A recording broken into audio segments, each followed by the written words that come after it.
Москвада сабалган 11 жаштагы кыз 2-июнда Кыргызстанга келет. Блогер Жолболдуеванын иши боюнча милиция кызматкерлерине чара көрүлдү. Жалал Абадта сел көп катталган аймакка өзгөчө кырдаал киргизилди. Саламатсыздарбы, эфирде Айтмакчы программасы.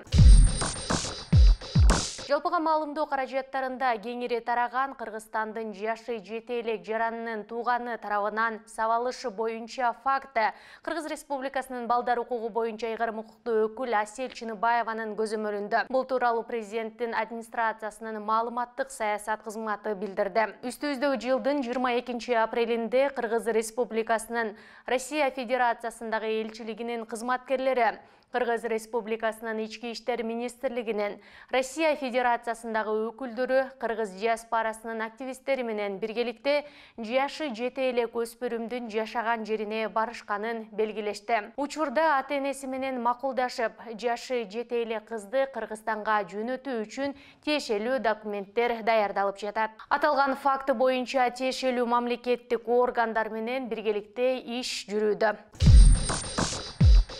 Блогер Батмакан Жолболдуеванын укугун бузган милиция кызматкерлерине чара көрүлдү. Бул тууралуу Акыйкатчы институтунун басма сөз кызматынан билдиришти. Акипресс маалымат агенттигинин журналисти Арзыгүл Галымбетованын өлүмү боюнча маалымат чыккан күндөн тартып, бул иш Акыйкатчынын көзөмөлүндө экени маалымдалган. Акыйкатчы Баткен облусунун ички иштер башкармалыгынын убактылуу жыйынынын кызматкерлерине карата жоопкерчиликтүү чара көрүү талабы боюнча райондук прокуратурасы тарабынан мыйзам бузуучулукту жоюу жөнүндө Баткен облустук ички иштер башкармалыгынын башчысынын наамына сунуш келтирген. Баткен облустук ички иштер башкармалыгынын ички иликтөө бөлүмү тарабынан кызматтык иликтөө жүргүзүлүп, жыйынтыгында Баткен райондук ички иштер бөлүмүнүн 11 кызматкерине сөгүш, 5 кызматкерине катуу сөгүш, ал эми Баткен райондук ички иштер бөлүмүнүн коомдук коопсуздук кызматынын башчысы, нөөмөт бөлүмүнүн жана убактылуу кармоочу жайынын жетекчиликке алуу